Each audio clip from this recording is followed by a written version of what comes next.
We continue now at the top of Daf Chav Ches Amud Aleph in Meseches Kiddushin. This is Kiddushin Daf 28a. On the previous summit, the Gemara asked, how do we know that there's a concept of Gilgul Shvua by Mamun, by monetary cases?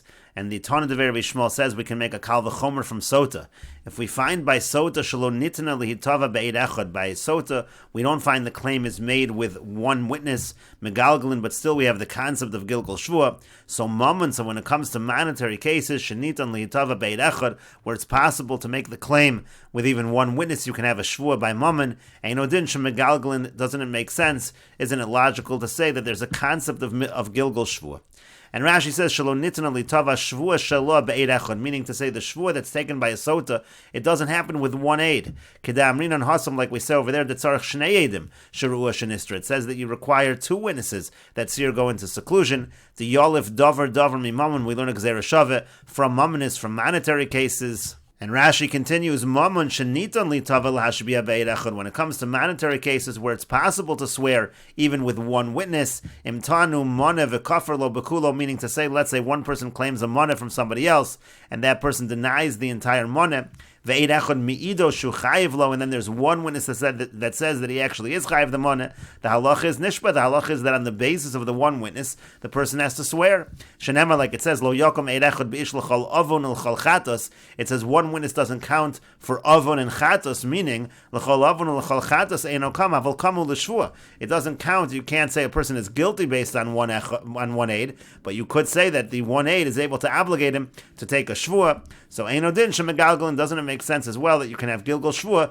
by monetary cases, as Shvua so lashbiya begilgul, again, you can add on Shvuas to other situations by monetary cases as well. And the Gemara continues, Eshkechon bevadai, so we find this concept of Gilgul Shvua by cases of certainty, but Safek Minolan, but what about cases where the claim is made in doubt? And to that the Gemara says, Tanya, we learned in a brayso, Rabbi Shimon Bar Yochai Omer, Rabbi Shimon Bar Yochai says, Nemro Shavua Bachutz, it says Shavua Bachutz, we'll see what that means in a moment, V'nemro Shavua Bifnim, and it says Shavua Bifnim, it says Shavua on the outside, and it says Shavua on the inside, Ma Shavua Ha'amura Bifnim Asa Basafek Kevadai, just like the oath that is spoken about, Bifnim inside, so we say that Safek is the same as Vadai, Av Shavua Ha'amura B'chutz Asa Basafek Kevadai, so to the Shavua that is said on the outside, the halacha is the same by Safek as it is by Vadai.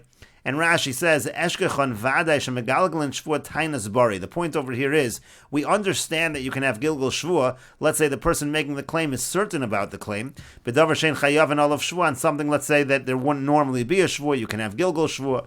Kagon Karkos, for example, let's say you have a certain claim being made about Karka. Generally there's no Shvua on Karka, but through a Gilgul Shvua, through Gilgul you can have a Shvua even on Karka. O Shalohoda b'mixas Shemegalgalin Oso, or let's say you have a case that's not Moda b'mixas, and we say again that you can apply Gilgul Shvua. If there was already an obligation to take a shvua from some other source, you can have Gilgul Shvua extend the shvua to these cases as well. So we find that by a Tainas Bari. But Safek Minayin, where do we know that this could be true even by a Safek, meaning Tainas Shema, by a case where the claim is made but without certainty? Kagon Shvuas HaShutvin V'Arisin Shechilku, like Rashi gives an example. For example, let's say you have an oath that's made between partners or sharecroppers and they've already divided up the portion among the partnership. They've already divided it. So there you have a situation, Titanan B'Shvuas, we have a Mishnah in Shvuas that says, Chilku HaShutvin V'Arisin, once the partners divide up, Eino Yachol HaShbio, one partner can't make the other partner swear. But it says, let's say one partner is chayiv to the other partner already a shvua for something else. Megalgalan olav esakol, you're able to apply Gilgul Shvua and extend the shvua. Al masafik nami megalgalan. Now you see that this is a case of Tainas Shema, and you see that by a suffix situation you apply Gilgul Shvua. And so the Gemara asked, Menolan, so from where do we know that this concept exists, even by Tainas Shema? And Rashi says, Imekal v'chomer lo dami de sota, you can't learn that from the kal v'chomer of sota. Why? Because kol shvuas a suffix, because over there, when it comes to sota, the entire oath is made. It's all about a suffix. We don't know whether there was adultery. The Gilgul nami suffix, and of course the Gilgul also, it's extending to cases of doubt. We're not really sure what happened. Mammon, but when it comes to monetary issues, ikr shvuaso eino ba ela b'tainas vade. The main shvua by monetary cases is always by a certain claim. Tichsiv ki'it en ish, it says ki'it en ish, and that is mashma, that implies that there's something certain. U'shvuas ha'shutvin takanta d'Rabbanan. Now the fact, you might say, what about the shvua that does apply by shutvin? Again, what we just said above was that when they divide up the property at that point in time, there is no shvua other than the extended shvua, other than Gilgal shvua. But before they divide the property, there does seem to be an oath, and that's a tainas shema. But Rashi says that's just a takana from the Rabbanan. Mishum demoru bo hetera kedamar hasam, like it says in Shavuos. The reason is because the person will rationalize otherwise. V'keven de ikar shvuas mamun lesa ela b'tainas vade. So the point over here is, since the main shvua by monetary cases is only where a claim is being made with certainty, Gilgal didei nami b'tainas vade. So the Gilgal, the extended shvua, also should only be by a certainty, v'lo b'tainas suffix, not by a claim that is not made with certainty. So where do we know this concept again? By suffix. And so the Gemara said shvua bifnim. Again, we learn it out because we find an oath that's taken bifnim. What does bifnim mean? To sota. That's talking about the shvua of sota. Shemashbiyan osa ba'azara. The bifnim means in the azara, in the Beis Hamikdash. And so therefore we learn out from sota once we find that it's true by sota, and that we know does apply through a suffix. So therefore, since it says shavua b'chutz and it says shavua b'fnim, so that we're able to learn out, just like by sota we say suffix, there is a shvua, sota by monetary cases, in a case of a suffix, where the tain is a suffix, there is a shvua. And the Gemara continues, at heichon gilgal shvua, how far does the concept of gilgal shvua extend? And Rashi explains that heichon kocha shel gilgal legalgil davar sheinish b'anolav. How far can we go in terms of extending the shvua? What kind of shvuas can we apply when we're applying the principle of gilgal shvua? Amar Rav Yehuda, Amar Rav. Rav Yehuda says that Rav says, Do Amar lehi shavali, he can say to him even the following: swear to me she'ein avdi ata, that you are not my slave, that you are not my servant. He can even make him take such an oath that he's not his eved. And the Gemara says, how could that be the case over here? Hahu shamute mishamtinanle. In such a case, if somebody accuses somebody else of being his Eved Kanani, the halacha actually is we put him in chayrim for that. The Tanya, as we learned in a brayso, hakori lechavero Eved. If somebody calls his friend an Eved, yehei benidoy, so he's ostracized, he has nidoy. Mamzer, if a person calls his friend a mamzer, sofeg es arboim, he absorbs 40 lashes, he gets 40 lashes for that. Rasha, if a person calls another person a Rasha, yored imo lechayev, he can descend with him to his life, meaning to his sustenance. He's allowed to compete, even though in certain circumstances you're not allowed to compete in business and take away a parnasa from somebody, but here he is allowed to do that. And so it can't possibly be that he's accusing the person of being an Eved. And so the Gemara says, Elam Rava, rather Rava says, Hishavali shalonim karta li be'eved ivri. It extends even to the following. When you're applying Gilgal Shvua, he can say, add on the following oath, take a Shvua to me that you weren't sold to me as an Eved Ivri. Before we were talking about an Eved Kanani, that already is something you can't accuse somebody of being an Eved Kanani, but an Eved Ivri, so that he could extend the Shvua to that. But the Gemara says, of course, that's too obvious. Hai tai nosa mal yosa hi memona isle gabe. That's a regular monetary claim. He's essentially saying that the person owes him a certain amount of work, Eved Ivri, he owes him that value, and so that's a regular monetary claim. Of course, you can have Gilgal Shvua in such a situation. And the Gemara says it's not so obvious. Rava l'taime, Rava here is following his reasoning. The Amar Rava, because Rava says Eved Ivri gufo kanoi, that an Eved Ivri, it's not just an acquisition in terms of the person owing service, the person owing labor to the master. His actual body is owned by the master, and so therefore already that's a chiddush, because as we'll see in a second, the Gemara now asks, if so, hainu karka, if that's the case, on the contrary, that should be identical to karka. If it's gufo kanoi, by karka there's no shvua, but you can extend the shvua, you have Gilgal Shvua by karka, so you have that over here as well. And the Gemara says, no, Mao de Tema, what might you have said? Karka hu da avdi inshi de mezavni betzina. By land, so sometimes people sell land and it's done quietly, people don't know about it. Emisa de zavin, so let's say it was sold, less like kala, people won't know about it. And so therefore you'll say there's something to that claim. It makes sense that you should make the person take a shvua, because maybe nobody knows. Maybe the land really does belong to the person claiming it and no one is aware. But you might say, hi, but in this case, when it comes to an Eved Ivri, Emisa de zavin, if it's really true that this guy was sold as an Eved Ivri, kala islay, the word would have gotten out, everybody would know, and therefore maybe we don't take this claim seriously at all. That's the chiddush over here. Kamash Malon. So it's coming to teach us that no, if such a claim is made, and using Gilgal Shvua, you could administer a Shvua in such a situation. And Rashi explains, the Amar le Avdiat. At first, the Gemara said he says to him, "You're my servant." Again, the Gemara initially assumed an Eved Kanani, Afilu Zu Megalgal, and even this, you're allowed to apply Gilgal Shvuim, Yischayev Lo Shvuim in Malkam Acher. If the guy's already taking an oath for some other reason, then he takes a shvu as well that he's not an Eved Kanani. Of Maskana Mefarish Ma'ri Busa Mikarka Damar Ad Hechon. The Gemara at the end will explain why is this more of a chiddush from land. By land we know we apply Gilgal Shvua. Why is this more of a chiddush? And again, that's going to be at the end of the Gemara as we saw. Hakori Lechavero Eved Kanani. So first the Gemara said, if we're talking about Eved Kanani, somebody who calls his friend an Eved Kanani, Yehi Benidoi, he's actually ostracized. Hayumenadino, so we actually put him in Chayrim. Shemezalzel Be Yisrael Kol Kach Hafhem Yizalzel, because he's being mezalzel another Jew like this, calling him an Eved Kanani. So we're going to be mezalzel him. Sofek Esar Boim, and then it said if a person calls someone else a mamzir, then he should get 40 lashes for that. Hayukonsen Makus Mardis, he gets what's called Makus Mardis. That's Malkus Derabonon. V'nicholei Haminidoy, that's actually not as bad as a punishment of Nidoy. Calling someone a mamzer is not as bad as calling someone an Eved Kanani. And finally, if he calls him a Rasha, Yoridi Molachayev. If he calls him a Rasha, so the person who was called a Rasha is now allowed to compete with him in business. Kolomar Lozuein Bezin is kakim. What that means is, in this case, Bezin won't get involved. If one person calls another person a Rasha, Avalhum Mutur Lisanosa, but the person who was called a Rasha can hate the person who called him a Rasha. V'aflamayid Parnasaso, he can even minimize his Parnasa. V'leired Lumnaso, he can compete with him in his business. That's allowed in such a situation. And the Gemara then said it was Eved Ivri we're talking about. The Gemara said, well, Taina Maliyasi, of course by Eved Ivri. That's actually a full claim. And Rashi explains, V'lo Gilgal Nami, not only that, you don't even need a command to Gilgal Shvua. You have a mode of a mixas. Let's say you had a case of an Eved Ivri claim, and it was mode of a mixas. Or let's say there was one aid on his side. Hayachayev Shvua, he'd be Chayev Shvua, the Tainas Metaltal in Hizu. That's a regular Taina monetary, it's like a Taina claiming from somebody movable objects. That's the same thing. Shatova Pulasu Gorono, he's claiming him a certain amount of labor, or a certain amount of value of that labor. Umayri Busa Dahai Mishar Gilgal Shvua. Why would that be any of it more of a chiddush than any other Gilgal Shvua? And so then the Gemara said the reason why this is a chiddush, we're following Rava, who says by an Eved Ivri Gufo Konoi, as Rashi says, Gufo Konoi ve'eno Tainas Metaltal. And this is not a normal case of just claiming Metaltal and just claiming a certain monetary value. But then the Gemara said, Hainu Karka, but if that's the case, isn't it the same as land? We know there's Gilgal Shua by land. So therefore, what's the chiddush that you apply Gilgal Shua here?